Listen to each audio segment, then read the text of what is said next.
Assalamualaikum warahmatullahi wabarakatuh. Para mahasiswa dan mahasiswi yang saya cintai, yang saya banggakan, salah satu topik perkuliahan pengantar fikih siasa itu adalah kita membicarakan tentang isu-isu kontemporer tentang siasa. Dan salah satu isu kontemporer itu adalah isu tentang khilafah ya. Khilafah ini adalah saya masukkan sebagai isu kontemporer. Ada satu deskripsi yang bagus dari hasil sebuah penelitian bagaimana pemilihan umum itu dilihat dari perspektif konsep khilafahnya HTI dan konsep demokrasi. Demikian berikut ini tabel ya yang bisa saya sampaikan tentang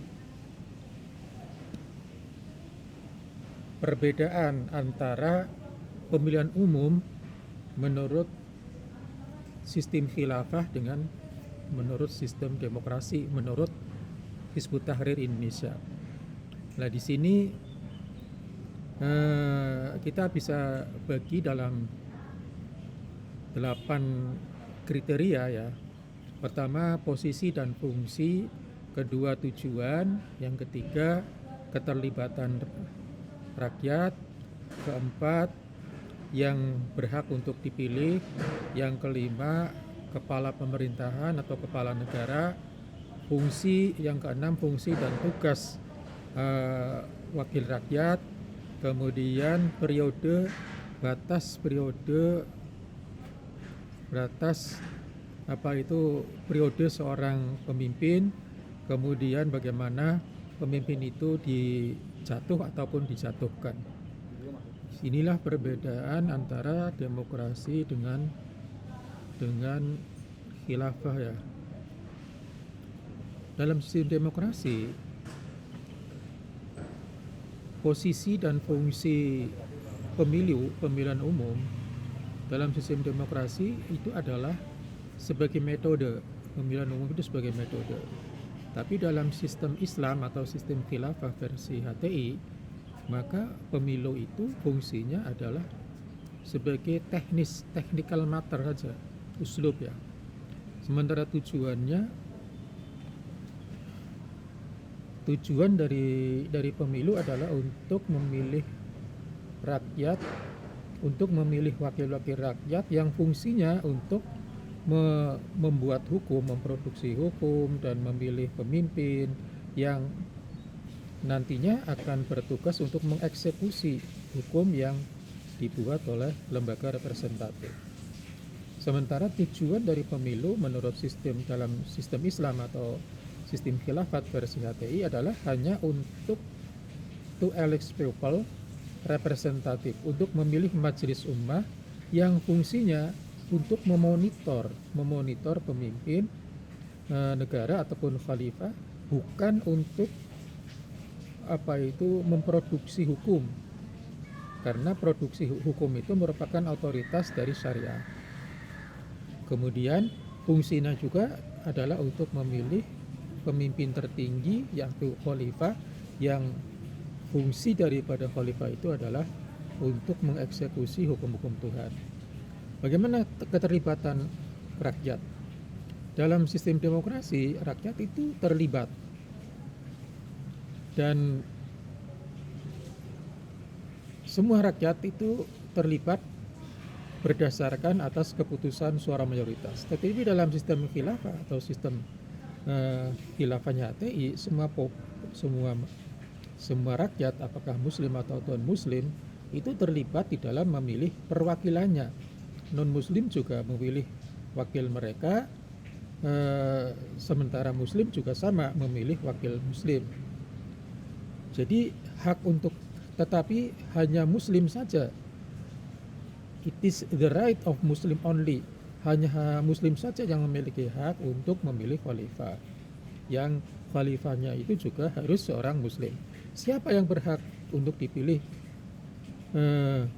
Kalau di dalam sistem demokrasi, siapa yang berhak untuk dipilih tergantung kriteria yang ditentukan oleh mayoritas rakyat. Tapi di dalam sistem khilafah, Muslim wajib atau mesti diwakili oleh Muslim, dan Muslim itu diwakili oleh Muslim. Khalifah itu harus memenuhi kriteria, pertama Muslim, yang kedua laki-laki, yang ketiga sudah dewasa, yang menurut Islam, yang keempat adalah sehat secara intelektualnya, kemudian adil, kemudian merupakan orang merdeka bukan budak, kemudian memiliki kemampuan. Kriteria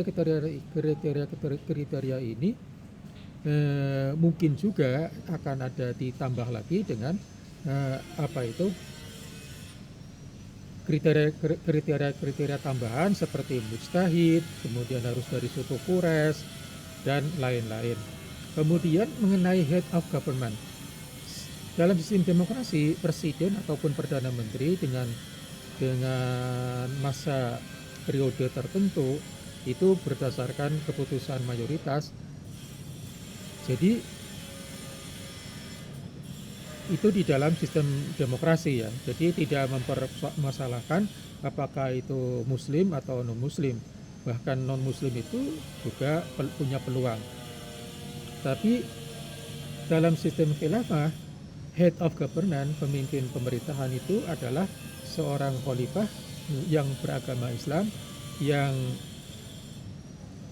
harus dibeat untuk sanggup untuk melaksanakan syariat. Kemudian fungsi dan tugas wakil rakyat. Wakil rakyat tugasnya adalah memproduksi hukum sesuai dengan kepentingan mayoritas yang akan dieksekusi oleh kepala pemerintahan.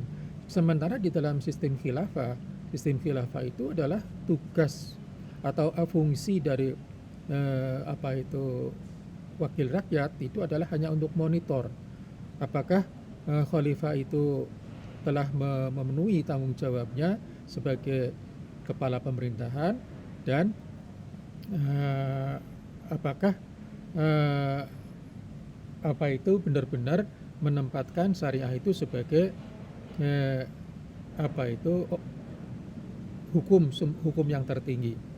Kemudian tentang pembatasan masa tugas ataupun periode di dalam sistem demokrasi, periodenya seringkali dibatasi sesuai dengan keinginan mayoritas dan biasanya adalah paling tinggi adalah 2 periode. Sementara di dalam sistem khilafah tidak ada periode yang disebutkan. Jadi khilafah itu akan berhenti kalau memang dia sudah tidak sanggup menjalankan tugasnya ataupun dia melakukan pekerjaan-pekerjaan yang bertentangan atau kebijakan yang bertentangan dengan Quran dan hadis. Kemudian bagaimana untuk menggulingkan atau menjatuhkan kepala negara ataupun pemerintah dalam sistem demokrasi?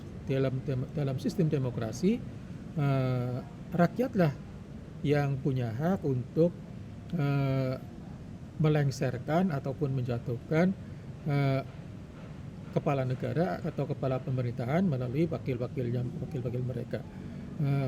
Sementara dalam sistem khilafah, rakyat itu tidak bisa untuk melengsarkan atau menjatuhkan khalifah kecuali dalam kondisi tertentu. Kondisi tertentu antara lain if he violate Quran and hadis, jika dia telah melanggar ketentuan Quran dan hadis, dan mesti harus dilalui melalui satu mahkamah tertentu yang disebut mahkamah madzalim, atau semacam kalau di Indonesia semacam mahkamah konstitusi.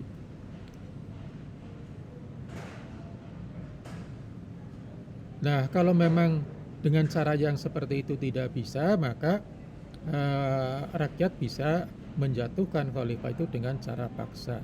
Demikianlah kira-kira salah satu isu kontemporer tentang siasah dusturiah dalam hal ini, yaitu isu khilafah. Dan lebih spesifik lagi, apa perbedaannya pemilihan umum dalam